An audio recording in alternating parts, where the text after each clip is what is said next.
You can't make this up, bro. Now I'm hearing someone is suing Spotify, but it got to do with Drake. I think this been going on for the past 2 days. So we're gonna watch this video, and I'm just gonna get hip and figure out exactly what's going on here. Because what are the odds where bots are being involved with Drake, and then wasn't he suing, well, not Kendrick, but UMG with bots, all this. I don't know, bro. What's this? Is informed and believes that an examination of Drake's music streams reveals abnormal VPN usage, seemingly designed to obscure the true geographic origins of the bot accounts that were streaming his songs.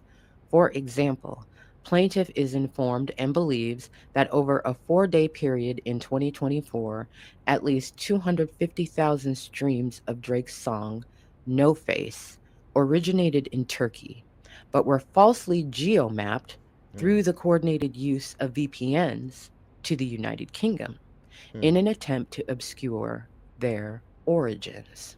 So when I hear stuff like this, right, I don't really believe it's the artist that does it. I think the label got to do with it, but I could be wrong. Maybe the artist got something to do with it. I just remember there was a time like in 2018, um, apparently when I think Scorpion, when that album dropped, which is a really good album by the way.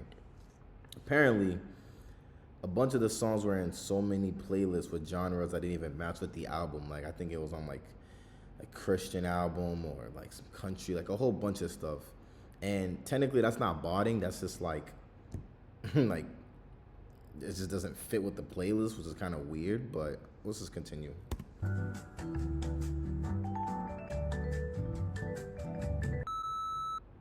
A new federal class action lawsuit has been filed against Spotify, accusing the company of allowing large scale streaming fraud in which automated bot networks allegedly inflated play counts for certain artists, most notably Drake, to make their songs appear more popular than they really were. But it's like, is it Spotify that's the ones that are making these bots to get more plays for Drake, or is this like someone else that is botting for Drake? You know what I'm trying to say? Like, The case was filed by rapper Eric Collins, known as RBX, on behalf of a proposed class of songwriters, performers, producers, and rights holders who claim they lost money as a result of this manipulation. RBX first gained fame through his work on Dr. Dre's The Chronic and Snoop Doggy Dogg's Doggy Style, later releasing solo albums including The RBX Files, No Mercy, No Remorse, and The Shining. The complaint positions him as the representative for a broad class of creators whose royalties were allegedly diluted by fraudulent streaming activity. The lawsuit claims that Spotify either failed to prevent or knowingly tolerated massive bot driven inflation in streaming counts that skewed royalty payouts. It argues that this artificial activity enriched a small number of artists while reducing payments to others whose music was streamed by real listeners. According to the filing, Spotify knew or should have known the manipulation was happening, but failed to act because it benefited. complete random thought. You know what we should start doing, bro? If you are really a fan of people's music, bro, when niggas drop albums, it shouldn't be on streams for the first month. Just do old school route, just straight CDs. Go to Best Buy or whatever. That ain't never gonna happen though. From the appearance of higher overall engagement. The plaintiffs describe the company's anti fraud policies as inadequate and accuse it of turning a blind eye to the problem. Spotify responded publicly by saying that it takes botting very seriously and that fraudulent streams No bullshit. I feel like I'm taking an online class right now. provide no benefit to the company. That statement, however, was a public relations response, not a legal one. And if you notice, it does not address the detailed allegations in the complaint. The lawsuit, on the other hand, explains in clear terms how botting actually does benefit Spotify, even as the company publicly denies it. Does it Every now? fake stream boosts the total number of plays that Spotify can report to advertisers and investors.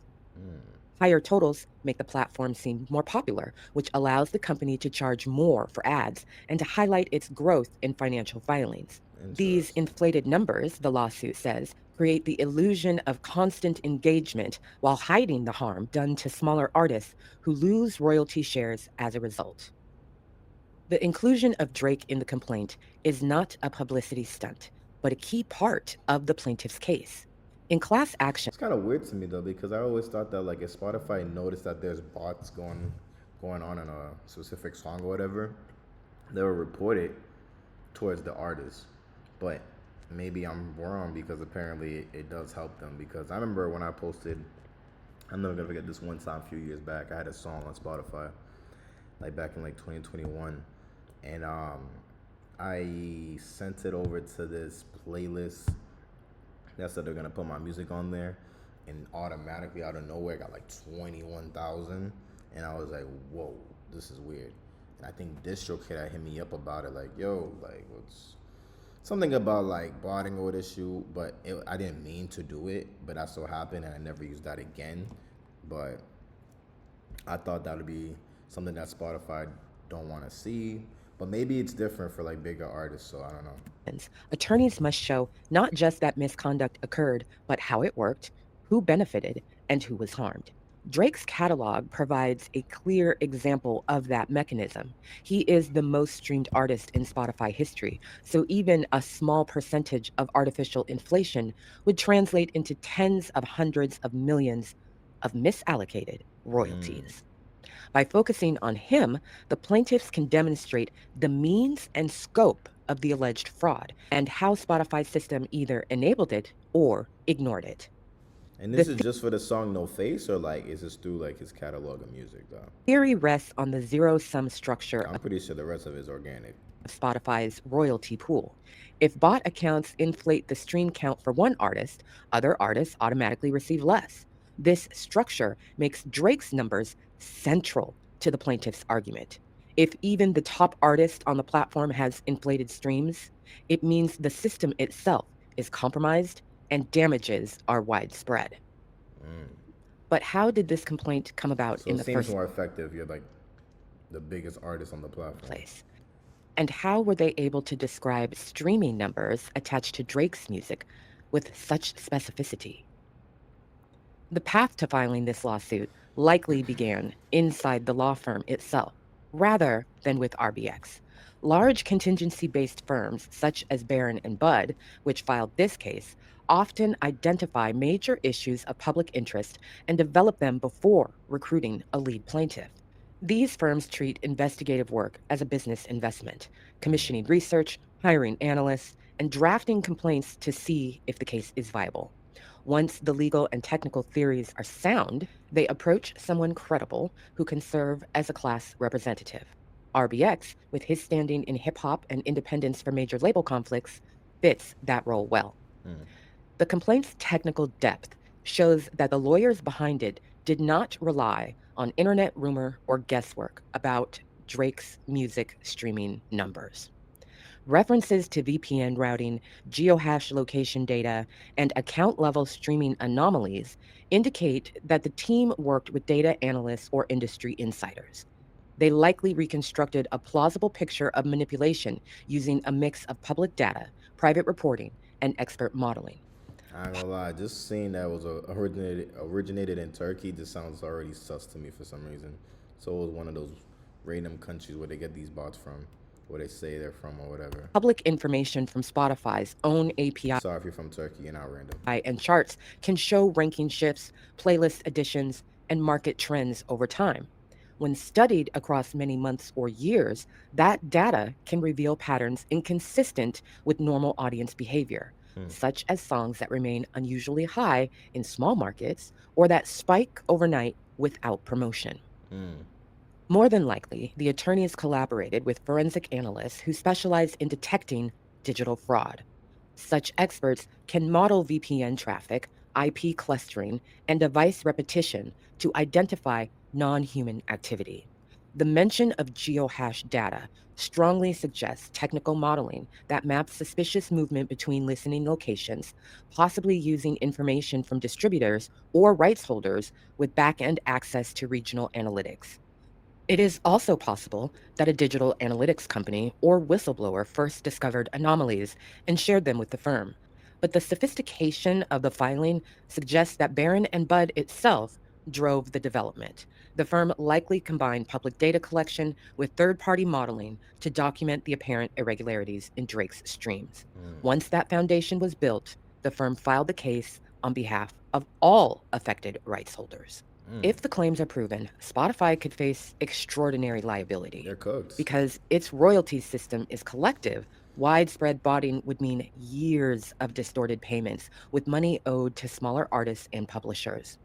Correcting those errors could cost hundreds of millions or So this effect not only just affects like the Spotify one as a platform, but also like money that's supposed to be sent out to like other smaller artists missing out on money for this shit. This shit kind of wild though. even billions of dollars. Beyond that, a ruling against Spotify could open the door to additional litigation. Consumers might sue for deceptive practices if they paid for subscriptions based on inflated metrics. Shareholders could allege that the company misled investors by overstating user engagement or ad reach. The outcome of this case would affect the entire streaming industry. Record labels, publishers, and distributors rely on accurate play data for The third parties, the labels, like if this turns out to be true, it seems like everybody's fucking cooked. gang. accounting and royalties. A finding that Spotify ignored or tolerated artificial streams could lead to Which new they probably did. requirements for transparency, independent audits, and The backfire is insane if this is true though. Oh my gosh, bro. stronger detection systems. The case challenges the credibility of streaming data itself, which now defines success in modern music. The plaintiffs are not only asking for damages, but also for accountability, demanding that Spotify be required to disclose and correct Let me know if y'all think Drake was aware of this or like you think it just something that the labels or whatever parties were working on to make this happen for Drake. the extent of fraudulent activity on its platform. Drake's inclusion Because why would you sue knowing that like you got bots on you like for yourself? Like you know what I'm saying? That's kind of wild, gang. is not about sensationalism. It is the evidentiary anchor of a broader claim that the world's biggest streaming company built its growth on numbers that cannot be trusted. What this lawsuit potentially exposes is not a flaw, but a design feature that rewards illusion, punishes authenticity, and leaves the smallest creators paying the price for the platform's growth. Whether Spotify settles or fights, the question it now faces is unavoidable. How long can a company built on the promise of fairness sustain itself on numbers that may never have been real to begin with? Let me know what y'all think, man. I ain't gonna lie, I feel like I just went through a whole lecture because of her voice, but shout out to her. I don't know who this is. So fucking. Yeah, shout out to her, but yo, yeah, y'all let me know what y'all think, bro. I hope this is not true, cause I'm tired of hearing all this bot stuff. They said Kendrick bought it, now they saying Drake bought it, and lawsuit after lawsuit. It kind of makes me wish, like, damn, I wish we were like back in time where it was just like, you know, the sales were like physical, you know what I'm saying? You have to go purchase the shit yourself, but obviously streaming is much easier and it's faster, of course, but it's so, you don't know what's real anymore. It feels unorganic if, you know, you can have these third parties to help you get bots, make you, it's like fake money going around, you know what I'm saying? But that's all I gotta say.